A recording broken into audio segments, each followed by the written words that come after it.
All right, so I am making another video of one of the movies I got from the sale hall here, The Passion of Joan of Arc by Carl Theodor Dreyer. Um, of course, some historical context because this is almost a 100-year-old movie made in 1928 at the height and death of the silent era, uh, made by Carl Theodor Dreyer. So everything has been said about this movie. It's absolutely incredible. Most people already know about this, but I will give some historical context for people that don't know it. So, Carl Theodor Dreyer, the director of this fine movie, Danish filmmaker, had made two features in the past, Michael, I believe, and Master of the House. And those were good. They had gone around art cinemas around Europe, I believe, at the time. But in Denmark, at that period in time, he wasn't able to make the grand scope of movie that he wanted to. So he went to France and befriended a bunch of people, and eventually it had gone around that a studio was, the studio actually reached out to Dreyer and said, would you like to make a movie for us? Because they had already given Abel Gance's Napoleon the okay.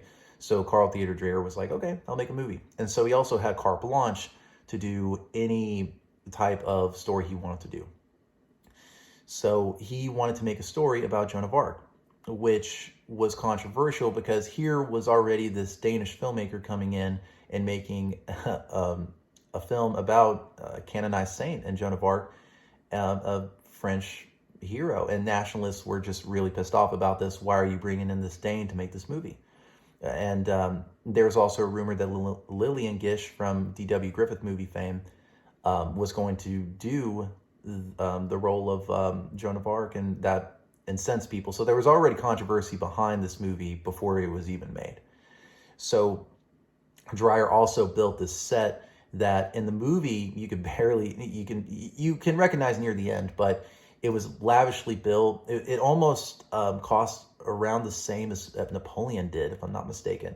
And it was a wonderful bit of action there, especially near the end where you can see everything. But most of the time, you can't really see the grandiose spectacle of what was built because of all these tight close-up shots, which I'll be able to get to here in a sec. So what is this movie? What is the story? So it's Joan of Arc.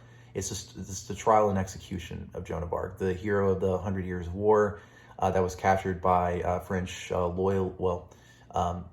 loyalists. French people that were loyalists to the British at that point. So she was pretty much tortured and eventually executed over the span of 18 months. But Dreyer wanted to pretty much encapsulate this in one day, and made it incredibly stark, very dark, and revelatory in some senses, and spiritual. And it's a simple movie, but it's a complex movie, and that's the best way that you can kind of describe Passion of Joan of Arc. And it's all spearheaded by probably the greatest performance I've ever seen by an actor, actress, or anything like that. Renee Falconetti, the face of Joan of Arc, is absolutely incredible. The range of emotions that she's able to display on this movie are just nothing short of astonishing. Joy, fear, anger, sadness, and eventually just defeat and exhaustion, spiritual exhaustion as well. And it's what has a lot, this has already been said previously, it's just the reason to watch this movie is, and it's great, Dreyer has made movies, even after this, Vampire, Ordet, Gertrude, A Day of Wrath, but none match the power of The Passion of Joan of Arc. And the reason why this keeps on being brought up constantly is because of Falconetti's performance, and that's the main reason why you should watch this movie. The editing, of course, is very kinetic, kind of reminiscent of Eisenstein's Battleship Potemkin, but it's very, very quick, and that's why I say, it's possible that Dreyer wanted this to be in 20 frames per second because the editing is so quick, and the 24 frames per second version, that you kind of miss it. If you kind of glance off a second, then you're going to miss the torture chamber being shown or anything like that.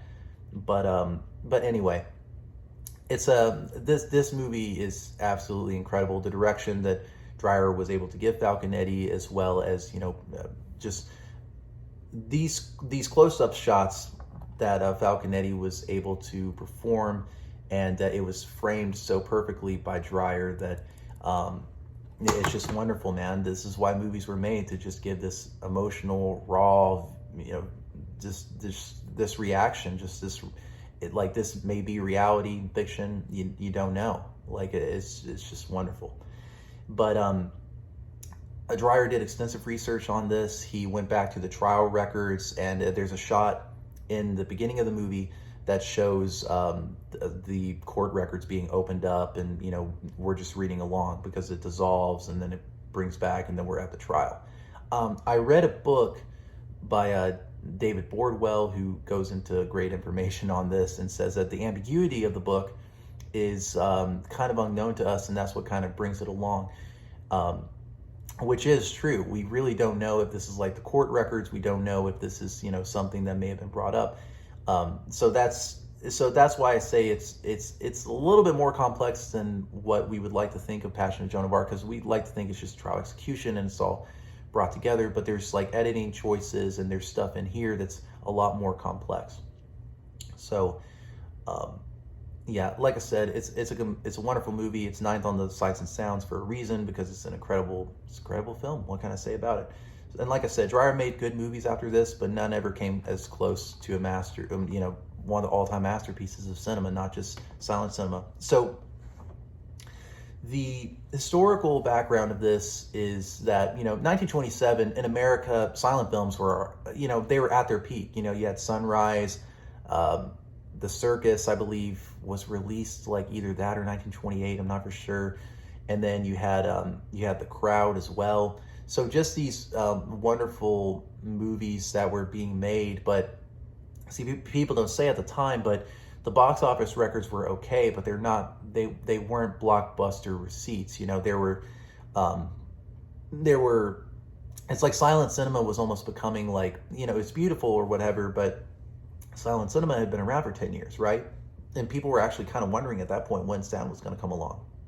And eventually, the Jazz Singer came out and just blew everyone's expectations away. And Al Jolson, ushered in that era of new sound. And the Passion of Joan of Arc always seemed to me to be the apex of what the genre was. And like I said, it was like almost as if Dreyer distilled silent cinema into its pure essence whenever it comes to like narrative or acting. It's just completely just performance, and it's it's just a beauty to behold. But when this movie came out, people were kind of ambivalent to it. Mordaunt Hall at the time, who was America's leading film critic, said this destroys everything.